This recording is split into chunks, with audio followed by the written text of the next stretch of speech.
Hello, and welcome back to another episode of Love It or Shove It. So you either tuning in and you say, "Oh my God, I love everything what they are talking about," or you just say, "You know what? I'm just gonna walk away. I'm turning off that channel, and it's absolutely fine." Because that's the whole purpose of this talk show. It's you either love it or you shove it. And if this is the first time you're tuning in, hello. My name is Irina Portnova. I'm all about manifestation and how we can create something consciously. And I am here with my co-host, Bruno Gale. Bruno, would you like to say a couple of words? Absolutely. Yes. So obviously, welcome everybody. Welcome CJ as well to our talk show today. Very excited to have you as a guest. So obviously, my name is Bruno. I do a lot of things. I'm a salesman. I work corporate, but at the same time, I do self-love coaching. I like to work more with women. Obviously, I believe that, one of the main key things for women is obviously their confidence and for them to know how to assert themselves in the world by making themselves good and not in a bad way. Addressing fears and conquering those fears by gaining confidence is something that most people a lot of times not end up doing. I know that when it was me, I wish I had the help. I didn't, and obviously, I'm really just here to help, and that's the whole point. As a coach, you're here to serve and you're here to help, right? So yeah, that's a bit about me. All right, thank you so much. And of course, CJ is our guest on the show. And welcome, CJ. And just share a couple of words about yourself before we dive into the topic. Well, thank you so much for having me on Love It or Shove It. What a fantastic name for a show. Who came up with that? Was that your own idea, Irina? That was us together. We were just brainstorming. I came up with the idea, let's do the podcast together. And then we started to feel into like, what is the topic of and we realized that both of us are really craving something on love and relationship. And that's how everything started. Yeah. Yeah, I mean, it's a good way to live your life. Love it or shove it. Absolutely. Yeah. So just a little bit about me. I'm an ex-BBC journalist. I met my husband when I was in China. I was working there for China Radio International, and I had this fairy tale falling in love with this guy I met there. And we went back to America. We got married. We had 2 kids. I thought that we had a happy relationship. And then I found out that he was unfaithful. In fact, he had been unfaithful throughout the marriage. And it was a huge blow. And when the irony was, when he found out that I found out, he offered me a part-time wife position. And he said, "Oh, I'd be perfectly happy spending half the week with her and half the week with you." I mean, in effect, saying that I could do all the services like taxes and organize the house and look after the kids, and she could provide the passion. Wow. Yeah, totally, right? That's a good deal, huh? Yes. But then, shortly after that, I got breast cancer for the second time. And I realized when I was going through chemo on my own that a part-time husband was not really going to work for me. And what was interesting was that I had always been writing books. I was helping him write his own books. But once this happened, I ended up writing my own books. They just came out of me. My first book about adultery, adulterer's wife, how to thrive whether you stay or not, came out of that. Because initially, when I first started it, I was considering staying, because a lot of people do stay with unfaithful partners. But I think that will only work if they give up the other woman or women, because it just doesn't work if you're sharing your relationship with multiple people. I don't think that works for a marriage. At least that's my view. Some people are into open marriages, but not right, me. unless there is a mutual agreement. Yes, and more often than not, it's pushed on one partner, and they just put up with it to have the crumbs rather than nothing at all. Mm-hmm. Yeah, thank you so much for sharing that story. So can you take us back a little bit? Because you know what, the same thing when I'm sharing about my divorce, like sometimes people listening to us and they feel like it was very easy for us because we kind of just brush it off. We're just going through that and it feels like, hey, it was just a fun ride, right? Can you just actually take us in that moment of time? What was something that really was on your mind, and how did you deal with that? Because again, this is a great topic because we haven't touched the topic on our show. So, CJ, you are the pioneer. Not that this topic is something that not too many people like really close to, but this is the first one that we are actually diving in. So take us a little bit back into that time in your life. What was going through your mind that once you were in that situation? Yeah, well, I mean, I felt like shit. Mm. I was in a deep, dark hole of devastation. There is no question that it just rocks your entire foundation. It makes you feel incredibly unattractive because here somebody has chosen somebody else. And in my case, she was half his age and way younger than me. So you feel incredibly old, incredibly unattractive. You think you're never going to date again. You think this is the end. You don't even know if you're going to have the house you live in because of the whole divorce procedure you might end up going through. It's a horrible, horrible feeling, and there's no avoiding it. But you have to put one foot in front of the other and look after your own self-interest. One thing that I found really important was not to make snap decisions, because you do not want to make a rush decision based on emotions rather than looking for your long-term best interest. That's the most important thing. A lot of women, they find out their husbands have been unfaithful. All they want to do is leave. Okay, you take everything. I'm just going to go. I'm just leaving. I can't stand this situation. Then they find out they have no money. They've got no place to live because they let everything go.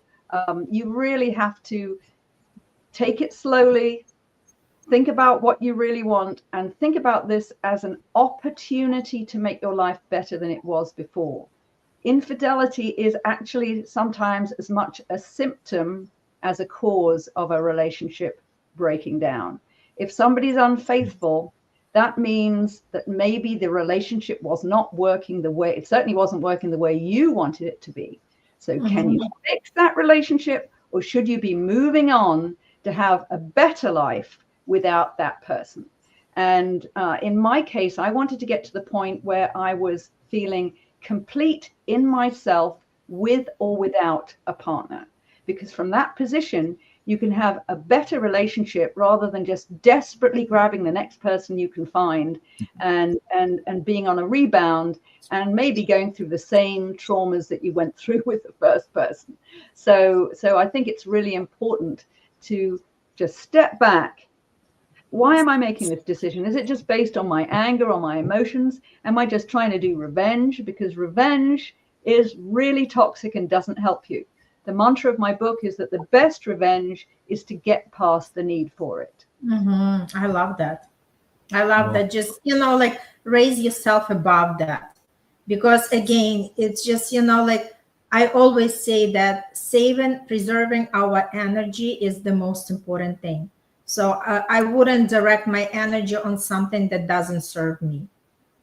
And you know what, CJ, I was just, quietly laughing as you shared that you said, like a lot of women just want to go and, like leave everything as is, because in United States, there are a lot of women who are doing the opposite. They are going to crash the cars. They are going to do wild things just to show that man that, like how dare they did what they did, right? So again, it could be like both extremes. So it's very important just to come to that middle where people are Absolutely. really, because emotions are really can overload everything, right? But the idea is we really have to sit down with the cold head and really start talking about what's important in life. Yeah, I mean, one guy I heard of in Arizona, he was so mad with his wife for being unfaithful, he filled a car with cement. He was a contractor. He filled a car with cement. Well, it sounds like a funny thing to do. You can laugh at that. But then what happens when you need to sit down and agree on how you're going to manage your divorce, or how you're going to manage custody of the children, or who has the accounts and who has all the passwords to everything? It doesn't really work to to do that kind of stuff if you want to move on in a smooth, successful way. So you can think about it. Think about it. That's what I do with my my latest book that isn't out yet, The Cheating X-Files, 101 Gifts for Your Unfaithful Ex-Partner. It's about, weird things I found that, why don't you give this to your ex? Why don't you give that to your ex? But I'm not saying that you should. I'm saying you should just think about it, but and then move on. Think about it, laugh, and move on. Because if you start doing these things, you can never go back from them. Once you really make an idiot of yourself with some major revenge strategy, you can't go back from that. And you will always have a very, very adversarial relationship with your former partner. And let's think about it. If you marry somebody, there's got to be something good about them. You must have had some good times together. They're not really a demon. They don't just go from being an angel while you were with them to a demon once you find out about infidelity. It's the same person, Right. So you've just got to, and that doesn't condone, I'm not condoning the infidelity, but it's the same person. And you can't just go straight from loving somebody to wanting to sort of kill them. That doesn't, I mean, you may think that at the time, but it really, really doesn't serve you. Why not use all that energy to move forward to something better? And I know it's easy for me to say it now because I'm actually in that place. Right. But I knew that I couldn't stay in the place I was. It was not going to serve me. And I developed a sort of 6-part plan to get myself out of it, which I can tell you about if you'd like me to go through that. It's just a very simple thing that I did that helped me get over the trauma of infidelity. Yeah, sure. Let's just hear a little bit, Bruno. I know that Bruno wasn't in the marriage yet, so I don't know how much he can contribute to the topic, but maybe just say, like your point of view. Well, so when Irina presented me this topic, I was like, oh, oh God, like, because this is when you're talking about revenge, you're talking about hatred, you're talking about anger, and I was like, God, because if there is one thing I really despise is like cheating. That's like, yeah, just this. Like I couldn't cheat on a person. If I was to have something with somebody else, I'd break up with the person first, and then I do it, right? And as long as the breakup is official, then I could do whatever I want, right? But yeah, because it's like when you're actually cheating on somebody, it's like, okay, even if you're not in a marriage, let's say for example, not in a marriage, you have emotionally almost promised the person that you're going to stay with her or with him, and then you didn't. So you're breaking that, obviously you're breaking that entanglement with your partner, but you're breaking that entanglement with yourself, because you not only told the person you're going to be with her, you told yourself you're going to be with her or with him, right? So you break to her, to him, you break what you said to yourself as well. So it's a double-edged sword. It's not like, oh, okay, I'll do this to this person, and I'll leave it to the future for me to sort it out. You're doing it to yourself as well, right? And I figure that like sometimes a lot of people, like, they're not willing to go that far in their thoughts, meaning like, they're not willing to kind of reach that conclusion, right? But yeah, and so like I feel like loyalty is extremely important, because if you want to succeed as boyfriend and girlfriend, if you, for example, want to succeed like in a marriage, if you want to succeed with friendships, if you want to succeed in a business, there can't be any cheating. There can't be any betrayal. Like there can't be any like big lying. Something lying to a point where it actually influences a lot of other bigger things, right? Maybe small lies will happen here and there, and sometimes people don't lie, for a bad reason. Sometimes small little lies come as a form of protection, right? But obviously that's different. But when it comes to infidelity in relationships or marriages, it's just a no-go for me. Honestly, Yeah. it's something really pisses me off. Honestly, it really does, and that's just what it is. Yeah, and I think it doesn't matter whether you're married or in a relationship. Obviously, you have a stronger commitment if you've agreed to be married. But, you know, and Yeah. especially in terms of sex, it's almost like you're involved in group sex because somebody's mind is not Yeah. really with you. And Yeah. it's just not the same thing. That degree of connection and intimacy is Isn't impacted. One partner is really partly involved with somebody else. It just it? doesn't, it's not the same thing. And especially in this world of STDs, STIs, and all kinds of Yeah. things like that, you can really get somebody in a mess. I remember somebody that I used to work with at one of the radio stations. His wife only found out that her husband was unfaithful when she got an STD, and then Oh everything no. came out. You know, I mean, so yeah, there are so many implications for this. And as I said, though, sometimes it is a symptom rather than a cause. And so you need to look into what's in that, whether something is wrong in the relation, fundamentally wrong in that relationship anyway. And therefore, it is better for you to move on rather than try to fix the situation. But for me, what I needed to get over this was to find confidants and mentors that I could talk to. Because and these aren't necessarily the same as friends, because your friends may not want to hear your deep, dark thoughts and how depressed you are. They may not want to be blasted with all that negativity, but a mentor can maybe hear it and steer you onto a better path. But you do also need to cultivate friends old and new, because when you are in a very long-term, say, relationship or a marriage, you tend to let a lot of your friends go, and your main friend, your best friend, is your partner. So what happens if your partner is unfaithful and is moving away from you? Well, then you have no friends. You've got to have friends. You've got to cultivate a community so that you don't feel so isolated.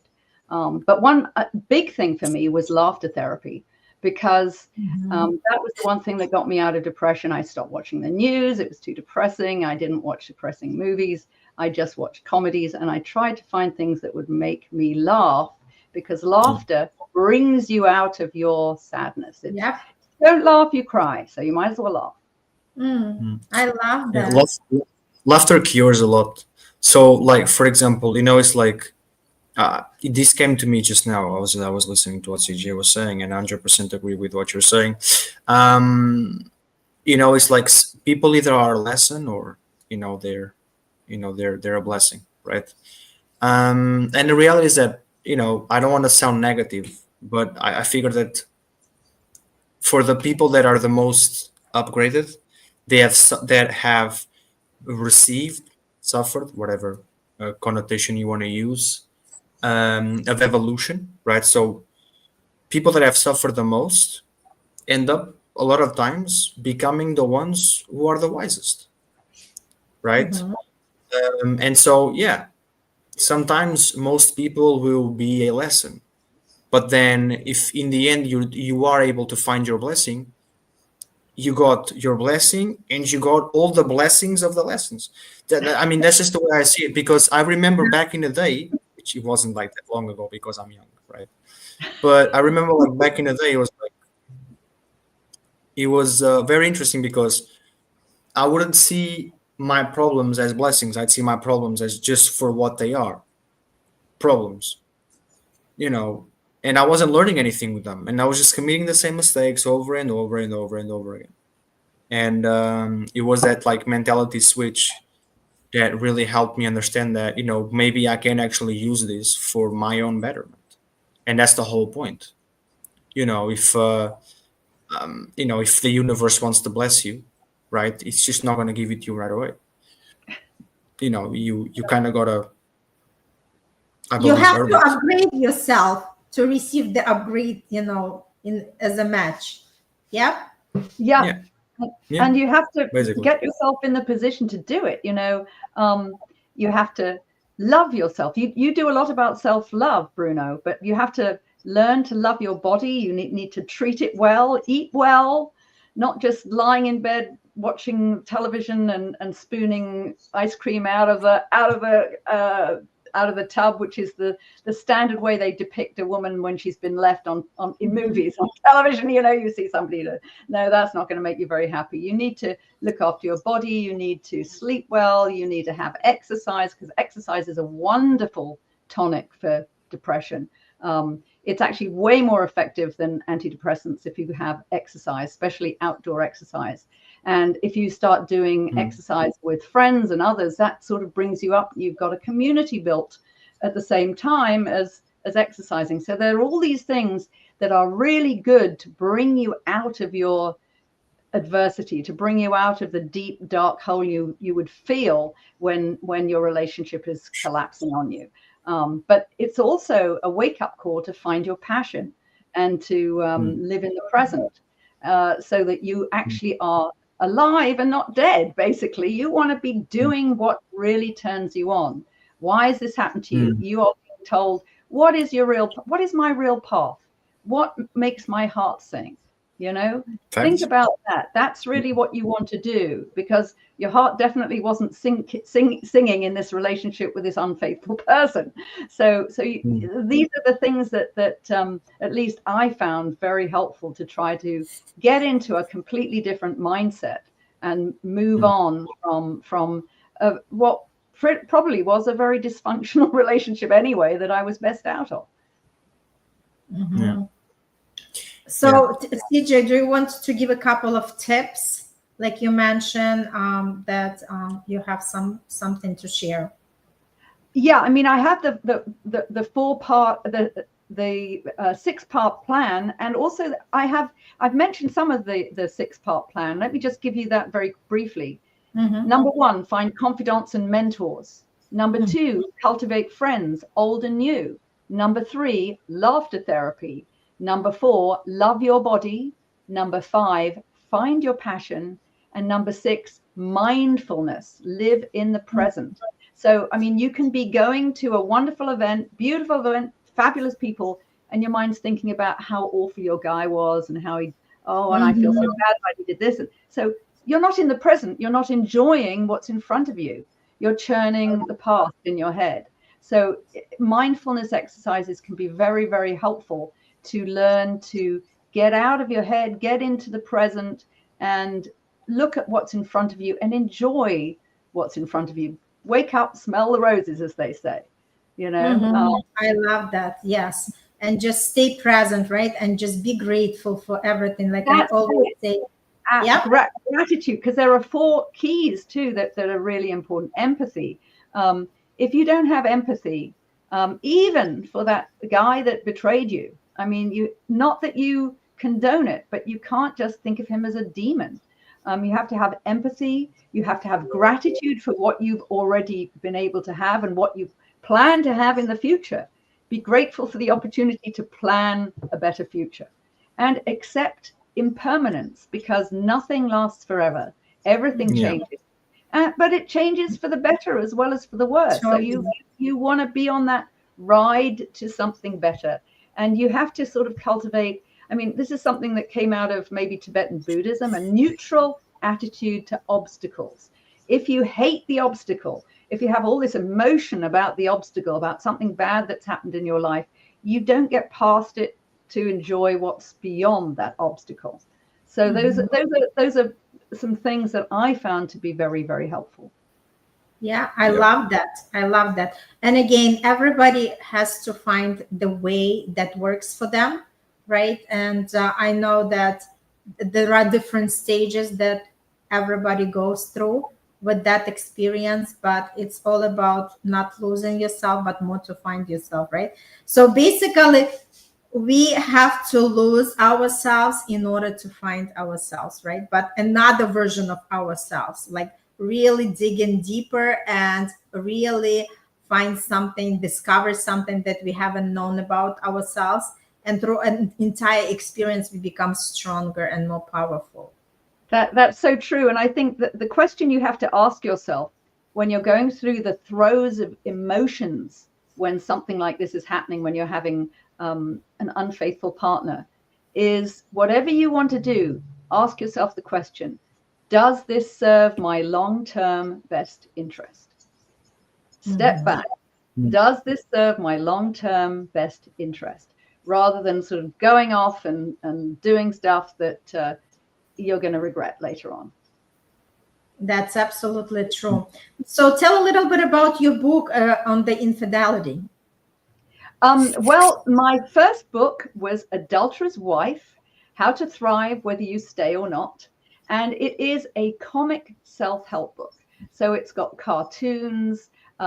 It's quite raunchy because, what is infidelity? It's about sex, you can't avoid the subject of sex in there. So, and how do you feel when somebody has betrayed you? You feel like shit. You're not going to be not wanting to curse. You will be cursing in your mind, not feeling good. But so it's comedy, but it looks at a number of different things. First of all, why it might have happened. Why did this happen? Were there some warning signs? What can you do? And some of the things that I mentioned are very, very helpful. But then there are also things you need to try to avoid to keep your life peaceful that I write about in the book. Don't drag your kids into a war zone. Don't be a harpy, but don't be a Stepford wife. Don't vent to everybody. Certainly not your people that you work with in the office. That may not be a good thing. Find a good mentor to tell them that your deepest, darkest feelings. But don't go off telling people. You need to have some degree of privacy so that you maintain your, you don't look like an idiot to everybody. You have to, because you're going to feel like your emotions are all over the place, but you have to sort of keep it together in the workplace and around the kids and those kinds of things. Also, there's this idea that you have to really criticize the other woman and compete with the other woman or man if it's a female partner that's being unfaithful. Don't get into that. Don't get into the competition. Don't get into the criticism. But also the spy versus spy thing. I found myself looking at his phone, looking at all the texts, and you get sort of obsessed with all of that stuff for a while. And it's really bad. It's really negative. Don't go there. If you know he's unfaithful, you don't need to be reading all the texts saying how much he loves this other woman. That's not going to make you feel better. Totally. Use your energy to decide what to do next and For move. yourself. Totally. Yeah. And one thing I would say, though, if the guy is abusive, or even if the woman is abusive, because there are abusive women there, you don't want to stay. You want to find a safe exit from that relationship. That's that puts everything on a whole different level. But, a lot of people stay together just because they can't afford to divorce, which is kind of sad. But the two main reasons why marriages break up are infidelity and money. Those are the two main reasons. So it's never an easy thing, and divorce is never going to be easy because you're going to end up with at best half of what you have, and half is not as much as all of it. And that's why it's tough for a lot of people to even get their heads around that. But sometimes it's okay being separated and just living your own life as a separated person. Sometimes it really is much better to have it legally done in a divorce so that you've got a complete clean break, and that's it. But again, with divorce, you really want to try and make it as have as little acrimony as possible, because you can find that you don't want your partner to have all the money. Well, instead, you're going to give all the money to the lawyers. Isn't that a good solution? I know. Yeah, thank you so much. It was like such a great episode, and we would love to have you back. We are running out of time. And Bruno, would you like to say something quickly? Yes, to be very quick. After infidelity, it's not a time for you to get in your shell. It's a time for you to actually grow your wings. I feel like that would stick. Remember that what you tell yourself sticks as well. So whatever you tell to the brain, it just becomes more real and more real and more real. And it's either more pleasurable or more painful, right? So doing what CJ said, absolutely agree with it. Get your stuff in order, move on with your life, and go after the fulfillment. Not even a happiness fulfillment, because fulfillment plus and happiness just goes. So Mhm. Love it. Thank you so much. And CJ, we would be happy to see you back and check out the links for CJ. And everybody have a great time. And again, continue loving yourself more because there is so much more to life.